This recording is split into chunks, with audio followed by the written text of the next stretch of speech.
Back in the day, man, I used to struggle with getting ahead. I was just working my corporate job, right? And I was getting my paychecks. And I always made above average salary, but I would always feel broke. I always felt like I was in the rat race and I never had extra money, even when I didn't have that much expensive.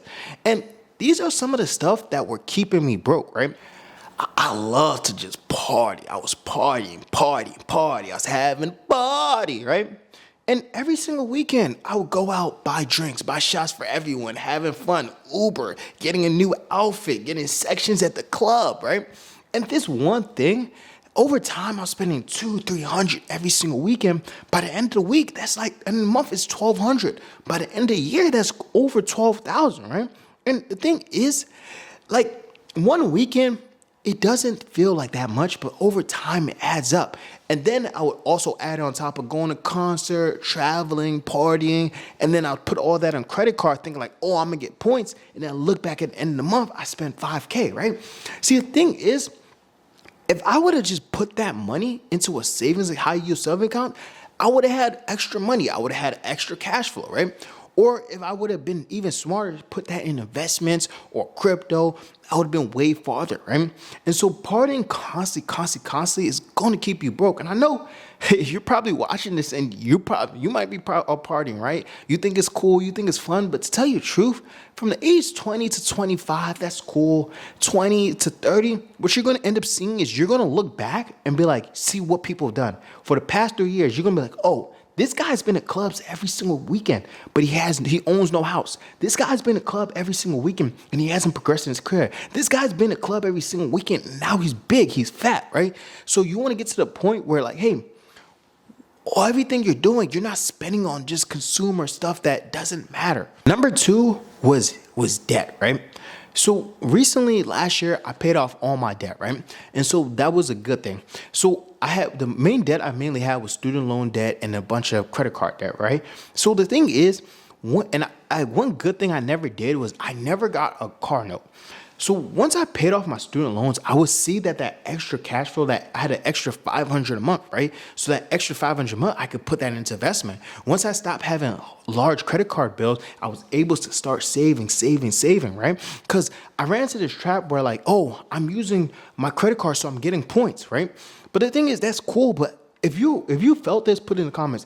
When you use your credit card, it doesn't feel real. If you end up overspending. See, when you spend your debit card, you're like, okay, you can literally see it come out in real time. But when you spend your credit card, you spend on a Friday and you won't see the transaction come out until Monday, right? But when you work cash, I have $100 in my in my wallet and I won't want to spend it all, right? So one thing is like keeping yourself with low debt will give you so much freedom and so much extra money, right? When you have extra money, you're going to feel relief. You're going to feel cash flow. And then you can start putting other investments to help you out in your future.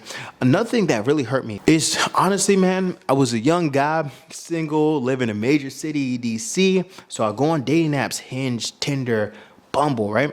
And the thing is like, hey, I got caught in a lifestyle where I was always constantly going out on dates, right?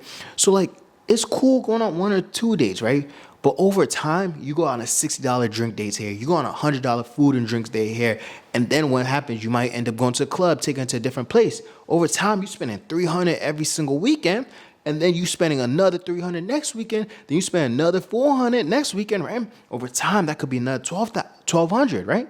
And then on top of having debt, and then on top of going out every single weekend, you look in your pocket, you looking at your budget, you saying, where my money go to? Bro, you just went on mad dates, you just went to the club, and you've been swiping on your credit card, and you got student loans, and you got credit card debt.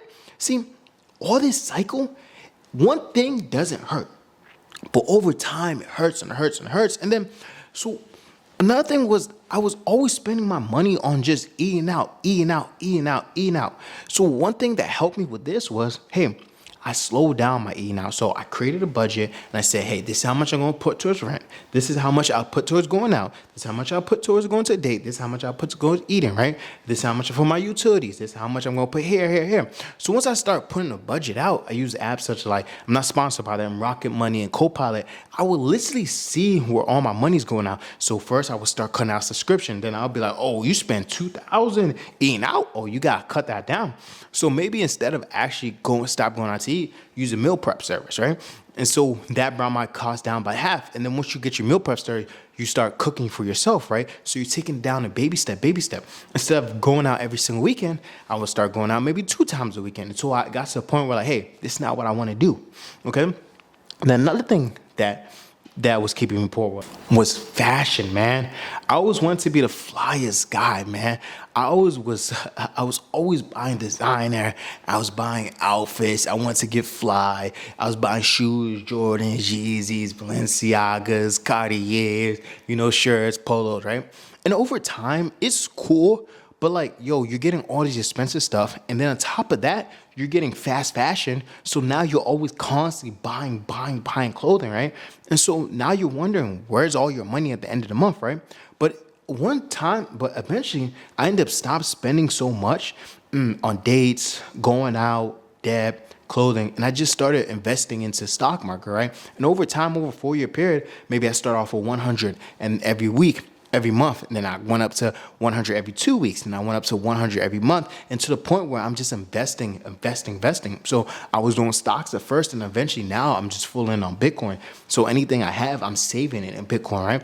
And over time, let's say I've been doing this since I was 22, and I can definitely see the difference right now that I'm 29.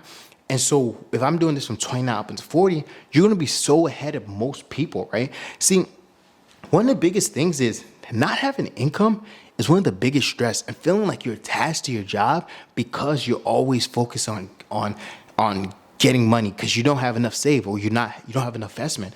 And that's going to make your life into a point where you're constantly just chasing. And then one thing I did do is that, hey, people say don't give all your time to work, right? One thing I did do was work a lot of hours when I was younger, right? So when I was able to work a lot of hours, what ended up happening is I was able to put that into paying off my debt. Paying off my debt gave me a lot more free time. And then from there, I always spent money on getting new skills in engineering and IT, getting new certifications, which helped me build up my, increase my income, increase my salary, give me more flexibility, right? So there's one thing I did do that helped me out. But if you guys like this content, put in the comments what you guys want to see. But you guys, I love you, and I'm out.